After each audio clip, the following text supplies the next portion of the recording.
Before we start, disclaimer. This video contains a mix of lore and my personal speculation.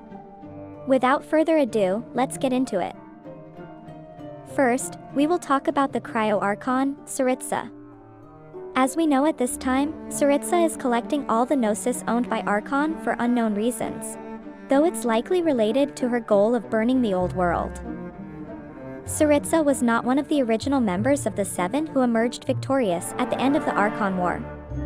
She inherited her position from the previous Cryo-Archon. She witnessed the events of the Cataclysm, which made her severely embittered and changed her greatly. Piero, the first Fatui and possible survivor of Khenria, later he joins the Cryo-Archon to rebel against the Divine.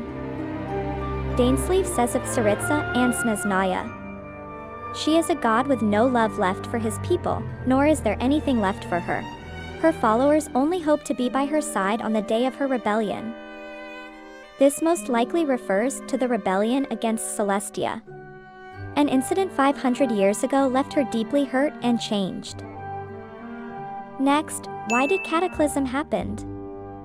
So, the possible cause of Cataclysm is due to Khenrio's impudence, their art of Khemia, and the arrival of Outlanders.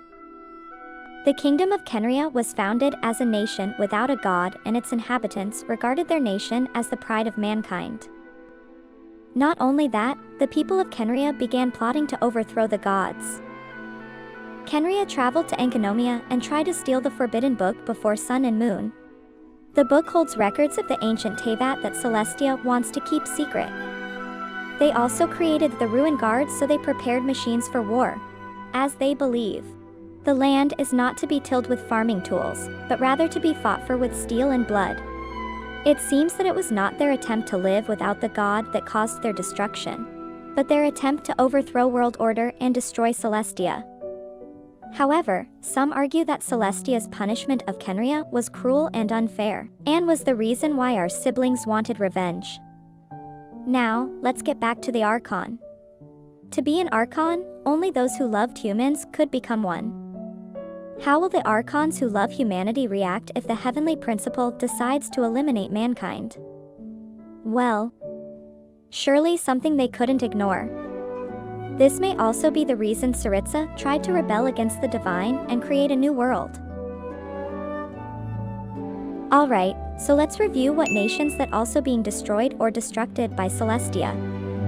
Other than the downfall of Khenria, the islands that was destructed by Celestia was told to be Dragonspine and Surumi Island.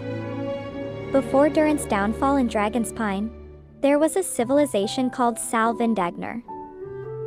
Sal Vindagnar was eventually crushed by Celestia when they brought down Skyfrost Nail, causing the destruction of the nation's ley line trees and blanketing the region with a blizzard.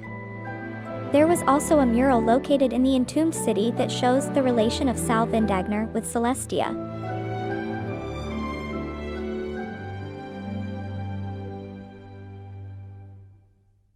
Also, long before the Ruse civilization on Surumi Island, there was an ancient civilization that inhabited this island and was most likely related to Khenria and Celestia. Depictions of Celestia can also be found on Surumi Island, which is located in a cave under Shirokoro Peak. Sumida theorizes that something may have fallen from Celestia onto the island, which Kama suspects has manipulated the island's ley lines. However, the incident at Surumi is said to have occurred thousands of years ago, which would have preceded the Khenria incident. From here we can see that Celestia does not hesitate to eradicate the life of mankind. Anyone who is against the Heavenly Principle will be exterminated by the Divine. We clearly see that Snezhnaya openly declares rebellion against Celestia. So, it was obvious that there would be a massive uprising between Snezhnaya and Celestia. Currently the in-game Celestia looks like it's hovering between Stormterror's lair and Fontaine, possibly on its way to Snezhnaya. Will Snezhnaya be the next nation to be destroyed by Celestia?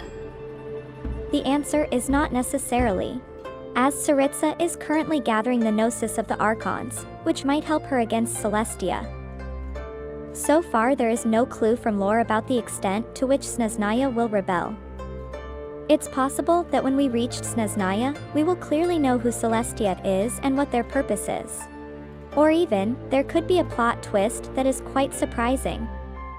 My prediction, when we reached Snezhnaya, there will be a large-scale rebellion between them and Celestia, and even war may occur. So, let's wait until then. That's all the information I can get. Thank you so much for watching. If you guys like this kind of video, please give it a like.